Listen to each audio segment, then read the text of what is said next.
Ryan Martin. Hey, Good Ryan. morning, Mr. Martin.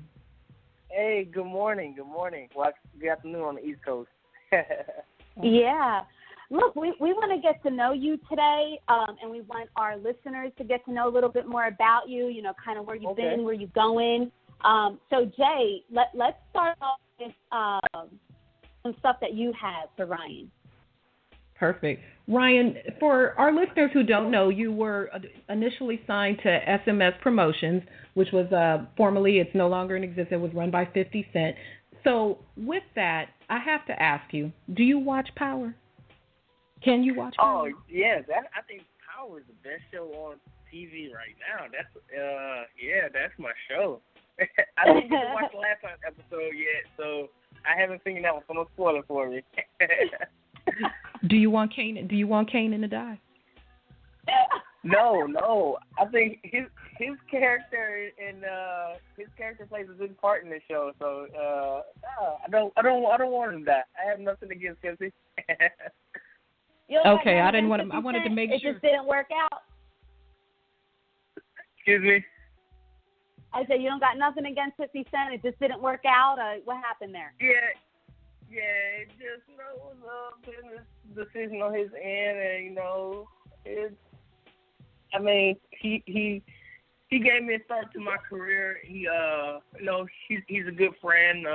We still talk every now and then. He gives me good advice on life. A very good guy, very smart guy. So I have nothing against him. He gave me my start, and without that, I wouldn't be to where I'm at now. Very well said. So how'd you get over to Tom Loeffler and with K2 Promotions? My manager, Tim Van Nieuwhouse, he's a hard-working manager, and, he got Tom's attention while we was going through the bankruptcy with 50, and, since my first fight with Tom, it's just been a great relationship with him. He believes in me, and his company is him and K2, and people that he surrounded himself with is just unbelievable. They're very professional, and they treated me good since the first day they met me, and I love the working relationship we have together. Tom Loeffler we have Tom on with us a lot. We love talking to Tom, and he always gives us a great interview, and he's one of the calmest, coolest guys I've ever met in the business. And I asked him when he was last on here, when's the last time he dropped the F-bomb? And he just laughed. Have you ever heard Tom drop an F-bomb? No, it's Tom, he is like a very laid-back guy. It's hard to read. Definitely one of the coolest guys in the sport of boxing that I think, because he's just so laid back. And I never heard him cuss. It's that's something I never thought about either. He's a cool guy. But enough with the playing around. Let's talk about your fight. Unfortunately, due to technical difficulties on the ESPN side, we didn't get to see your fight. So we can't ask you too much about your performance. We do know that you were victorious. Have you had a chance to rewatch the fight, and how would you grade your performance in it?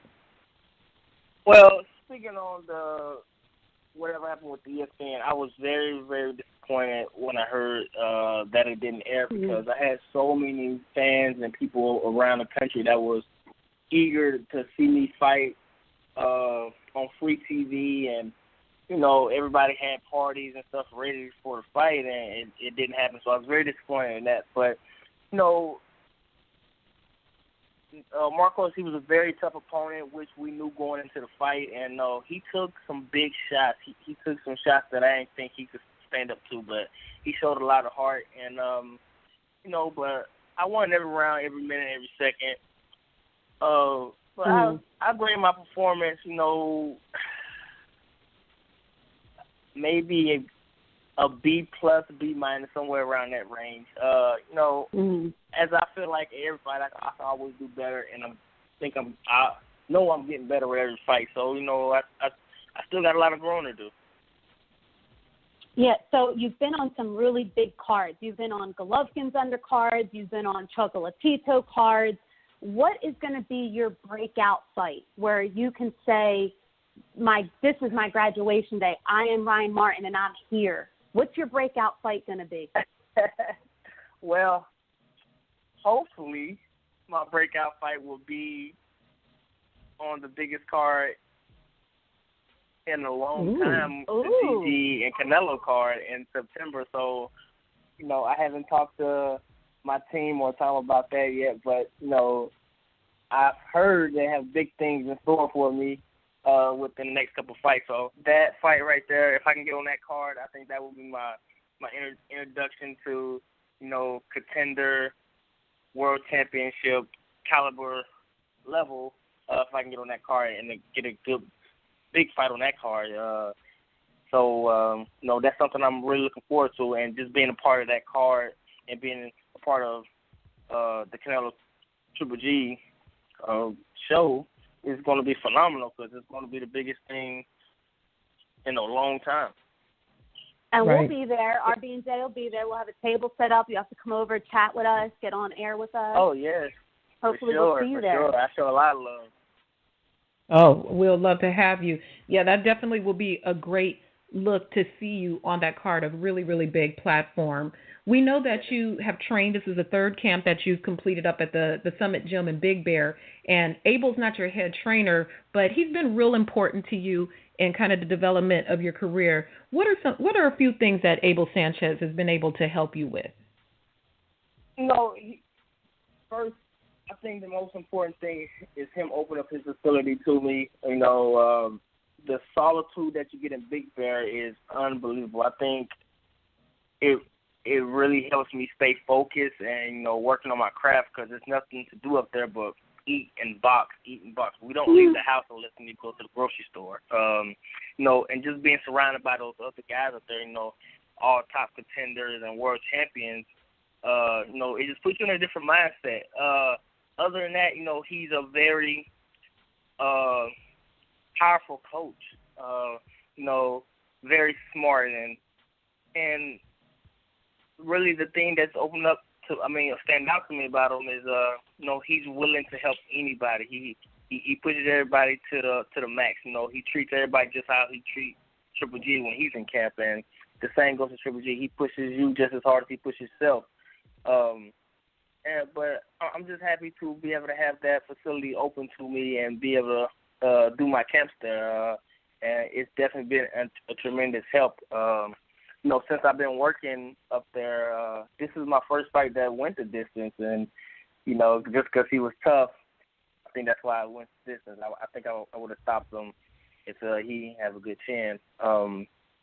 But, I had all knockouts since I've been up there except for this one. So, it's definitely, I think, and that speaks for itself. And, I'm always in tremendous shape when I go there, because it's nothing but hard work. So, it's been great being there.